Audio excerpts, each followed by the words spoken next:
ॐ नमः सिद्धेभ्यः नमो अरिहन्ताणं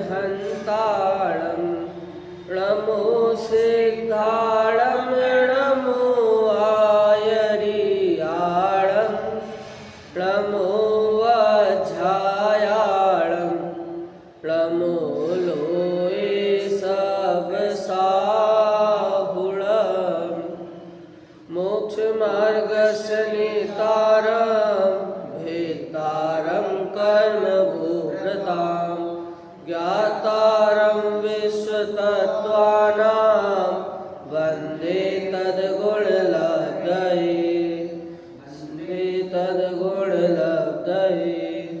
वन्दे तद्गुणलब्धये श्री जिन शासन गुरु नमो नानाविध सुखकार आत्महित उपदेश तय करे मंगलाचार सुहे जिन शासन में आत्मानुशासन श्रुत जाकी दुख हारी सुखकारी साची शासना जाको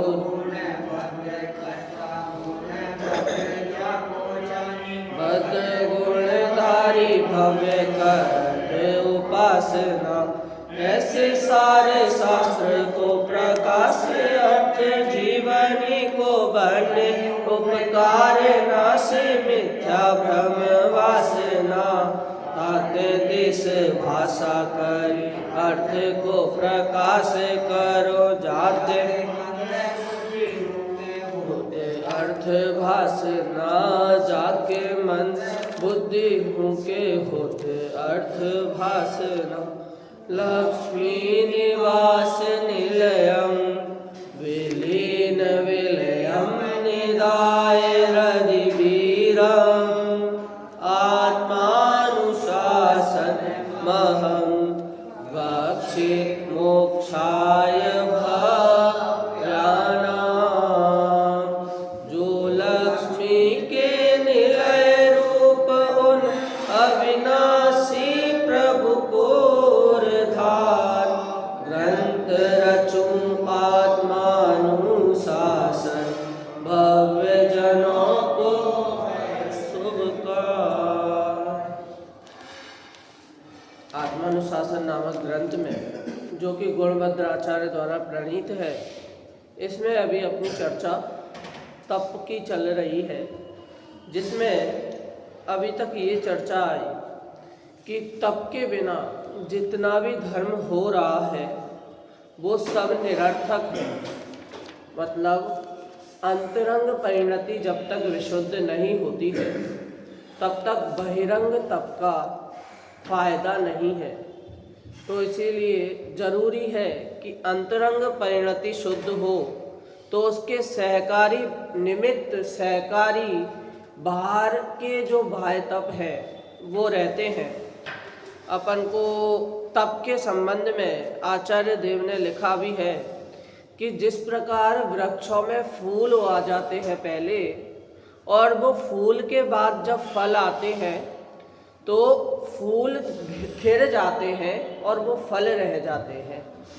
तो ये तप रूपी डाल में तप रूपी बेल में भी ऐसा ही है कि जो शरीर है वो फूल के समान लेना और जो उसमें फल आ रहे हैं अर्थात जो मुक्ति प्राप्ति हो रही है, सुखी हो रहे हैं, उस मुक्ति प्राप्ति को फल के समान लेना।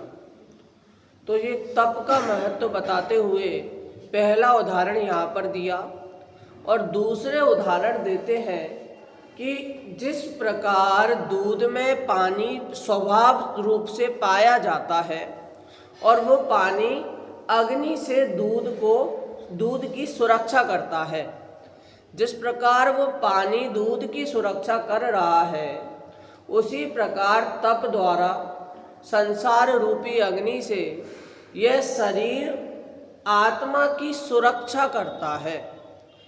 आचार्य भी कुंद आचार्य देव किसी जगह तो कहेंगे कि शरीर मित्र के समान है।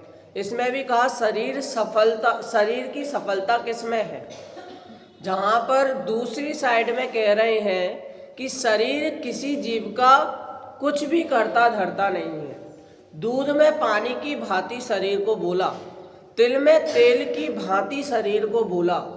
मतलब एक क्षेत्रावगाह संबंध होने पर भी वो शरीर हमारे किसी भी काम का नहीं है। और यहाँ कह रहे हैं कि शरीर की सफलता इस बात पे है। तो ये दो तरफा बातें क्यों कर रहे हैं। संसार में कहते हैं ना, ये दोगुली बातें क्यों कर रहे हैं। एक ही बात को एकदम कॉन्ट्रडिक्शन नहीं लगता कि एक बात तो मना कर रहे हैं और उसी बात को किसी अपेक्षा सही भी कर रहे हैं। तो यहाँ कहते हैं कि जब तक शरीर तप में लग रहा है, जब तक शरीर संयम में सहायक है, तब तक तो शरीर हमारा सहपाठी है। परंतु जहाँ पर हमारा संयम हर लिया जा रहा है, जहाँ पर हमारा चित्त शरीर में रम रहा है, भोगों में रम रहा है, तो वो शरीर उस समय त्यागने योग्य ही समझना। अभी आगे चर्चा आएगी, आगे चर्चा में कहेंगे कि भाई मुनियों का जो तप वृद्धि करने के लिए, मतलब मुनियों का जो आहार की प्रवृत्ति होती है तो किस लिए होती है, क्यों करते हैं। तो उसमें भी एक मुख्य कारण उसके पीछे होता है कि तप बढ़ावन हेतु, तप की वृद्धि के लिए आहार उनका होता है। आइए हम यहाँ पर पढ़ते हैं सभी पुस्तक में, जिनवाणी में पेज नंबर 108 निकाल लिए और उसमें उसके पहले 107 नंबर के पेज पर ही इसकी उत्थानिका और इसकी हेडिंग दी है कि तप क्या है, मतलब तप की महिमा किसके लिए, कि तप करने में ज्ञान की महिमा है। देखिए बड़ी उसकी बात हो जाती है कि अपन बाहर से देख रहे हैं तपी व्यक्ति है तो भी उसको क्या बोल रहे हैं, उसके अंतरंग की महिमा है। हाँ, आजकल हार्डवेयर अपन को डुप्लीकेट मिल सकते हैं, लेकिन सॉफ्टवेयर में उसकी महिमा सॉफ्टवेयर से होती है कि उसके अंदर कैसी क्या चीज़ है। यदि अपन कोहिनूर को जो व्यक्ति जान रहा है तो वो कोहिनूर अमूल्य है या उसका ज्ञान अमूल्य है। छोटा बच्चे के आगे आप कोहिनूर रख दो तो वो तो फेंकेगा, खेलेगा, लेकिन किसी मैच्योर व्यक्ति के सामने अपन कोहिनूर ले आएंगे तो वो कोहिनूर की महिमा जानेगा। तो देखिए कोहिनूर है तो वही, लेकिन अलग व्यक्ति उसे अलग माध्यम से जान रहा है, तो वहाँ पर तो उसकी ज्ञान की महिमा है कि कोहिनूर को उसने अपने ज्ञान से जाना। देखिए यहाँ पर अपन पढ़ रहे हैं, परम वैराग्य युक्त जीव अपवित्र और दुखदायक शरीर को पालकर उसके संग रहकर भी किस प्रकार तप करते हैं, यह बात आगामी 2 छंदों में कहते हैं। छंद का अपन पाठ यहाँ से करते हैं। अनुष्टुप छंद है। अमी प्ररूढ़ वैराग्यास्तनुमप्यनुपालयत् तपस्यन्ति चिरं तद्धि ज्ञातं ज्ञानस्य वैभवम्।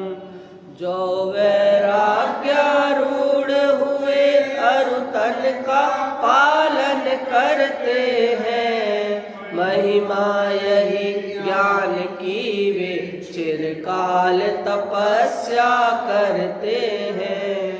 क्या कि भैया जो वैराग्य के पथ पर आरूढ़ हुए हैं और तन का पालन करते हैं, मतलब जो आहार आदि के लिए निकलते हैं, किस लिए निकलते हैं, महिमा यही ज्ञान की वे चिरकाल तपस्या करते हैं। ऐसे ज्ञान की वो चिरकाल तपस्या करने के लिए उस आहार के लिए निकलते हैं, तन के लिए निकलते हैं। तो यहाँ पर अपन ने तो कल भी बात की कि तन का नाश करना, मतलब तन को हानि करके भी तप करना, वो भी आत्मघात में आ जाता है। तो इसीलिए यहाँ पर भी बोला कि विद्यार्थी को तो अपन ने बोल दिया कि आप खेल रहे हो, किस लिए खेल रहे हो? अध्ययन के लिए खेल रहे हो। लेकिन वो अध्ययन ही ना करे और मात्र खेलता ही खेलता रहे तो वो तो उसकी बेवकूफ़ी है। तो इसीलिए यहाँ पर भी कहा कि यदि आहार में तन्मय हो जाएं और आहार ही आहार करें तो ये तो मूढ़ता वाली बात है। लेकिन तप के समय जब शरीर में ऐसी कमजोरी आ रही हो तो भैया आहार समय समय पर समय के अनुसार आहार के लिए निकलना चाहिए। तो ये तप के लिए मुख्य कारण, मूल कारण क्या? महिमा यही ज्ञान की, वे चिरकाल तपस्या करते हैं। ज्ञान की महिमा है। कैसी महिमा है? अर्थ देखते हैं अपन।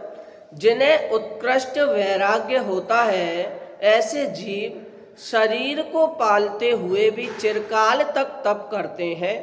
इसे हम ज्ञान का ही प्रभुत्व जानते हैं। ज्ञान ही इसमें महिमावान है। अपन ने तो 6 ढाला में पढ़ा है, ज्ञान समान न आन जगत में सुख को कारण, ये परमामृत जन्म जरामृत रोग निवारण। ये ज्ञान ही एक ऐसी वस्तु है जो एकदम सही स्थान पर लगे तो अपना अपना भव भव सुधर जाए। हाँ, ज्ञान से ही तो भावना होती है। क्या भावनाएं होती हैं? ये भावनाएं भी अपन दो उसमें बोलते हैं, भावनाएं भववर्धिनी और भावना भवनाशिनी। ये भावना भी भव का वर्धन, अगर भावना गलत हो तो ये भव को बढ़ाएंगी और भावना सही हो तो ये भव का नाश कर देंगी। बताइए, तो अपन को ज्ञान है वो सही जगह लगाना है। अपन तो यहाँ पर भी कहते हैं ज्ञान एक ऐसी वस्तु है कि संसार में इसको लेते हैं कि सभी का आईक्यू लेवल सही होना, मतलब जिसका आईक्यू लेवल बिल्कुल ऊपर है वो सबसे ज़्यादा ज्ञानवान है। यूपीएससी जिसने क्रैक कर ली वो सबसे ज़्यादा ज्ञानवान है। आईएएस जिसने निकाल लिया वो सबसे ज़्यादा ज्ञानवान है। लेकिन यहाँ पर कह रहे हैं ज्ञान तो अपने आप में बहुत महिमा वाला है, उसको और कुछ जानने की आवश्यकता नहीं है यदि मुक्ति की प्राप्ति करनी है तो।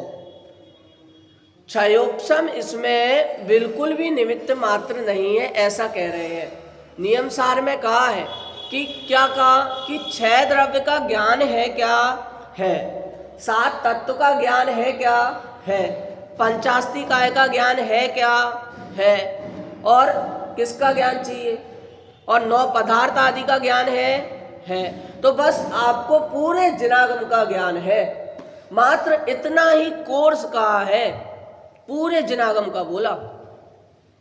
तो इतना ज्ञान भी यदि है तो जिनागम के संबंध में संपूर्ण ज्ञान अपन को प्राप्त है। अर्थात मुक्ति प्राप्ति के लिए, तप के लिए, मोक्ष मार्ग के लिए इतना ज्ञान बहुत है, ऐसा कहा। और यहाँ पर अपन इतना बोलते हैं कि कर्णानी योग आदि का इतना ज्ञान अभी तो बाकी है, तो अभी मोक्ष कैसे हो सकता है? हाँ, मुक्ति कैसे हो सकती है? हाँ, तुषमास भिन्नम जानने मात्र से मुक्ति हो सकती है।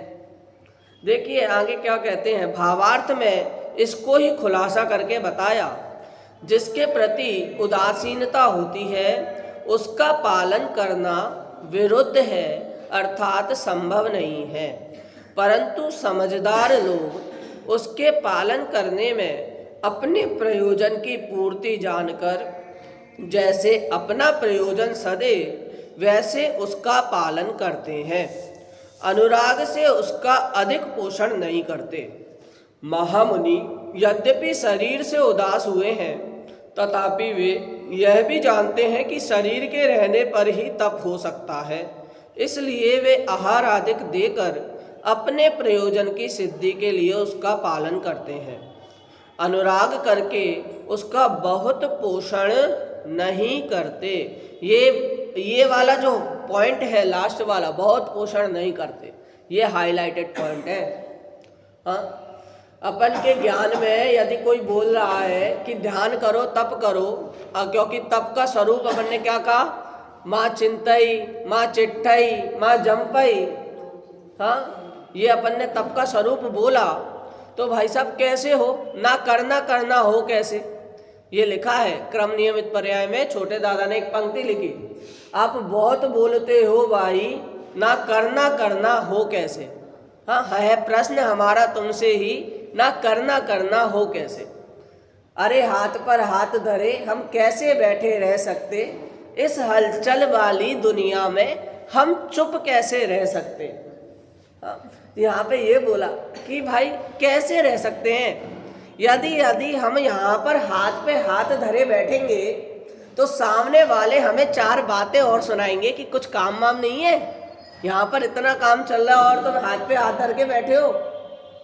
तो यहाँ कह रहे हैं कि भाई साहब यदि हाथ पर हाथ धरे बैठना बुरी बात है तो आप लोग तो सब उनके दर्शन कर रहे हो जो हाथ पे हाथ धरकर बैठे हैं, विराजमान हैं। लेकिन क्या कि महिमा यहाँ पर भी क्या बोला, महिमा यहाँ पर भी ज्ञान से लेना। यहाँ पर यदि तत्वार श्रद्धान है, सम्यक दर्शन है, सम्यक्त की महिमा है तो ये शोभा देगा, क्योंकि अंतरंग में महिमा आएगी तभी बहिरंग कार्यकारी हो पाएगा। यहाँ पर क्या बोला, इसमें भी इतना वो नहीं होते तन्मय, संसार में भी तन्मय नहीं होते। मुनिराज को भी जब शुभ भाव, दो ही उनके वो रहते हैं, एक तो शुभ और एक शुद्ध। शुद्ध भाव में भी शुद्ध भाव को छोड़कर यदि वो शुभ भाव में भी आते हैं तो उनको बहुत ही मतलब ये लगता है कि मेरे में अंतराय आ रहा है मेरे तप में, उसको भी वो हे मानते हैं। आचार्य, उपाध्याय और साधु के सामान्य स्वरूप में मोक्ष मार्ग प्रकाशक में भी ये आया। उन्होंने कहा कि मुनि राज शुभ भाव को तो हे मानते हैं, पर कदाचित शुभ भाव उनको आता है तो उस शुभ भाव में भी अपने प्रयोजन भूत शुद्ध भाव को ढूंढते हैं और बाकी शुभ भाव को हे मानकर हटाने का प्रयास करते हैं। ऐसी संसार की रीति है। संसार की क्या रीति है कि भाई साहब यदि तालाब में रहना है तो मगर से दोस्ती तो करनी ही पड़ेगी, बना के तो रखनी ही पड़ेगी। यदि संसार में रहना है तो अपन को भी समाज से तो बनाकर चलना ही है। कोई दमदार आदमी, यदि व्यापार में भी कोई दमदार आदमी अपन से उधार लेने आ रहा है, जिसकी मोहल्ले में चल रही है, जो थोड़ा दमदार है, तो उससे भी क्या बोलते हैं कि भैया इससे भी बनाकर रखो, कभी ना कभी क्या पता काम आ जाए। हाँ, तो ये सब सारी संसार की रीति है। तो शरीर से अभी संसार में शरीर से अपना क्या है कि जीव और शरीर भले एक क्षेत्रावगाह रूप से रह रहे हैं, परंतु तप वृद्धि के लिए तो अभी शरीर से भी बनाकर रखो। किस लिए? तप वृद्धि के लिए, संयम के लिए।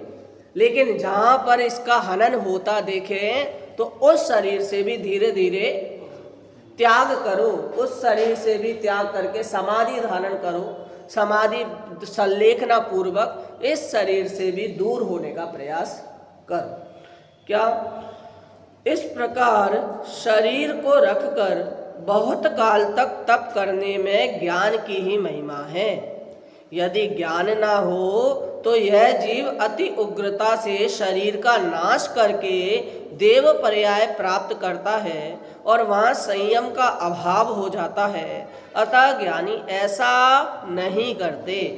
हाँ, गुरुदेव श्री के भी प्रवचन में जब छोटे दादा हुकुमचंद जी भारिल बैठे तो उन्होंने कहा, सारी अनाउंसमेंट थी, सबको पता था, मतलब बहन श्री के मुख से भी सबने सुन लिया था। गुरुदेव श्री ने साक्षात बोल दिया था कि अगले भव में क्या है कि उनकी कौन सी प्रकृति का बंध होगा, तीर्थंकर प्रकृति का, ऐसा सबको अवगत था। लेकिन छोटे दादा ने क्या बोला, मैं आपसे पहले मोक्ष जाऊंगा। क्यों? उन्होंने तीर्थंकर, उनको नहीं पता था क्या वो तीर्थंकर पद्धति का बंध, ऐसा ऐसा सब ये भी चर्चा चल रही है जगत में, ऐसी चर्चा है, तो भी उन्होंने ऐसा क्यों बोला? क्यों उन्हें तीर्थंकर नहीं बनना क्या? उन्होंने बोला यदि मैं तीर्थंकर बोलूँगा तो तीर्थंकर भी तो अभी संसार में ही है, पहले मेरे को संसार में ही रहना पड़ेगा ना। नाम कर्म का बंध कहाँ पर होगा? संसार में रहते हुए ही होगा ना। तो इसीलिए मुझे संसार से तो दूर ही जाना है। मैं तो आपसे पहले सीधे मोक्ष जाने की कामना करूँगा। तो यहाँ पर भी यही बोला कि ज्ञानी जीव क्या सोचता है? ज्ञानी जीव देवगति के बारे में नहीं सोचेगा, देवगति की सुख संपदा। क्यों? जिसको देवगति में सुख लग रहा है तो मनुष्य गति आदि के दुख कैसे मान सकेगा? देवगति में तो ऐसा ऑप्शन भी नहीं है कि आप बड़े देवों को मना कर सको। यहाँ कम से कम बोल सकते हैं कि आज सिर दर्द है, आज जुकाम है, आज फीवर है, तो हम ये काम नहीं कर पाएंगे। लेकिन देवगति में ऑप्शन नहीं है। देवगति में आपकी कैसी भी हो आपको करना है। हालांकि वहाँ पर शरीर का ऐसा रोग नहीं होता, पर तो भी वहाँ पर बड़े से छोटा दबेगा ही दबेगा। वहाँ पर मना करने वाला ऑप्शन नहीं है, वहाँ संयम भाव नहीं रहता है। यहाँ पर तो एक बार के लिए कि चलो हमें कम मिला चलता है, लेकिन वहाँ देवगति में नहीं होगा, क्योंकि वहाँ पर तो उनको शुरू से ही भोग सामग्री, सुख संपदा, ऐसी भोग सामग्री बोले अपन, सुख संपदा तो नहीं बोले, भोग सामग्री उनको प्राप्त होगी ही। और किसको वहाँ पर दुख लगेगा? संसारी जीव तो अभी यही बोलता है, अरे जिसका भी देहांत, भरे बुरे से बुरी प्रवृत्ति, जो जुआ खेलता है, शराब पीता है, सारे दुर्व्यसनों में लिप्त है, यदि उसका भी मरण हो जाए तो संसार में यही कहा जाता है कि उसका स्वर्गवास हो गया। देवगति को इतना माना गया है, इतना अच्छा माना गया है। बताओ, सस्ता हो गया। हाँ, सस्ता हो गया है कोई भी जा सकता है। तो ऐसी जगह जाने का क्या फायदा? हमेशा एक वो आए थे योगा क्लास वाले, कल परसों ही 7 बजे वो भाई साहब लेके आए थे, नरेश जी। तो उन्होंने क्या बोला कि हमेशा सोचो तो टॉप की सोचो, कि हमें टॉप लेवल पर जाना है। तो उन्होंने बच्चों से पूछा कि आपको क्या बनना है? तो सब बच्चों का एक ही आंसर था, हमें भगवान बनना है। उससे ज़्यादा टॉप और कौन होंगे? हाँ, कहते लोक के अग्रभाग पे जो स्थित है, जो परम पद पे स्थित है, ऐसे हमें परमेष्टि पद की प्राप्ति करनी है। यही भावना होनी चाहिए। दूसरे श्लोक में देखते हैं अपन क्या कह रहे हैं। इस शरीर के साथ आधे क्षण भी रहना सह नहीं है। अगर ये वाक्य भी अपन पाठशाला के जैन धर्म के छोटे से बच्चे को भी बोल देना तो वो भी समझ जाएगा, क्योंकि अपन शुरू से यही बात पढ़ाते हैं। आपने पाठशाला गए क्या कभी? आप शुरू में गए थे, आपने भी सीखा था। क्या सीखा था? मैं कौन हूँ? अरे 3 बार बोलते हैं, बोलो तो। मैं कौन हूँ? मुझ में क्या है? मैं ज्ञान से क्या करता हूँ? जानता देखता हूँ। अरे भाई, छोटे बच्चों की पाठशाला भी जरूरी है। हमें अपनी भी पाठशाला ध्यान रखना चाहिए कि हमने क्या पढ़ा था, कि मैं जीव हूँ, ये अपन को शुरू से पढ़ाया गया है या नहीं? हाँ, मैं शरीर से भिन्न हूँ, ये पढ़ाया गया है या नहीं? अब यही बात अपन बड़े लेवल पे पढ़ रहे हैं तो आश्चर्य की बात नहीं होनी चाहिए। क्या बोल रहे हैं? इस शरीर के साथ आधे क्षण भी रहना सह नहीं है। किसे सह नहीं है? देखिए, श्लोक के माध्यम से देखते हैं। क्षणार्धमपि देहेन साहचर्यं सहेत कः, यदि प्रकोष्ठमादाय नास्याद्वोधो निरोधकः। कौन विवेकी रह सकता आधे क्षण भी इस तन के साथ, अगर रोकने वाला ज्ञान पकड़ लेता नहीं उसका हाथ। वाह! जिस प्रकार कबीर के दोहे, तुलसीदास जी के दोहे, इन सब में आता है ना कि गुरु ने हाथ पकड़ लिया तभी तिर गया, ऐसा कुछ आता है। यहाँ कहते हैं कि इसी प्रकार यदि ज्ञान साथ में ना होता, ज्ञान इसका हाथ नहीं पकड़ता, सही जगह इसकी बुद्धि नहीं लगती, तो ये जीव इस तन में ही रहता और यदि ये जीव विवेकी है तो यह तन इसको कैसे सुहा जाता है, कैसे इसको अच्छा लग जाता है। इसको तो आत्म स्वभाव की महिमा निरंतर चलती ही रहती है। कैसी चलती रहती है? अपन ने अशुचि भावना भी पढ़ी है। अशुचि भावना आदरणीय छोटे दादा की जो भावनाएं हैं उसमें अशुचि भावना में कुछ पंक्तियां आती हैं। कैसी? कि जिस देह में आत्म रहे वह देह ही, ये तो अन्यत्व हो गई। उसमें दूसरी आती है कि ये देह में क्या क्या भरा हुआ है। मलिन मल पल रुधिर की कस वसा का आवास है, जड़ रूप है तन किंतु इसमें चेतना का वास है। हाँ, इस ये जड़ रूप होने के बाद भी चेतना का वास इसमें है। तो इसीलिए इस कारण से, किस कारण से? अंतर में चेतन विद्यमान है, इस कारण से इस देह को देवालय की उपमा मिल जाती है। मतलब चेतन की ऐसी महिमा है, जहां पर संसार में सबसे पवित्र चीज जल को माना जाता है कि जल जिसको भी छूता है वो पवित्र हो जाए। जल जहां पर डले वो स्थान पवित्र हो जाए। अब बताइए, वही जल यदि शरीर पे चढ़ता है तो वो अपवित्र हो जाता है। क्यों? ऐसी अपवित्रता है शरीर की। हाँ, अपन तो शरीर से जो भी संबंध में आता है वो चीज गंदी हो जाती है, वो चीज मैली हो जाती है। करें कि अपन ने सोले का हलवा बनाया है, अटपैरे घी के साथ बनाया है, मर्यादा वाले सारे उसमें वो अपन ने तत्व डाले हैं, और बाद में क्या हुआ? अपन ने खाया और फिर वो अपने मुंह से झटके से, ठसके से मुंह से निकल गया, तो क्या फिर आप वापस उसको खाना पसंद कर सकते हैं क्या? अरे शरीर अब वो अपने शरीर में गया है, अपनी ही बॉडी में गया है, तो भी अपन उसे वापस उसका पोषण करना घृणास्पद समझते हैं। तो ऐसे शरीर का स्वभाव है। लेकिन एकमात्र चेतन के अनुचेतन के निमित्त से इस शरीर को क्या बोलते हैं? देह देवालय। ऐसी उपमा मिल जाती है। कैसी उपमा? अपन तो बोलते हैं ना कि वो कौन सी एक भक्ति है उसमें, हाँ, जिन मंदिर में श्री जिन राज, तन मंदिर में चेतन राज, तन चेतन को भिन्न पिछान, जीवन सफल हुआ है आज। बताओ, तन मंदिर में चेतन राज।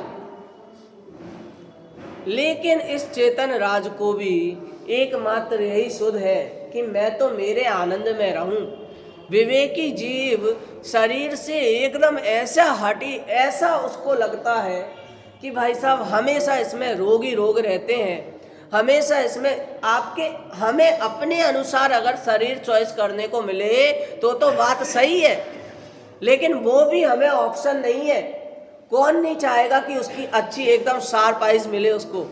कौन नहीं चाहेगा उसको एकदम स्किन टोन बहुत अच्छा मिले, कॉम्प्लेक्शन बहुत अच्छा मिले? हमें लेकिन ये चॉइस करने का ऑप्शन नहीं है।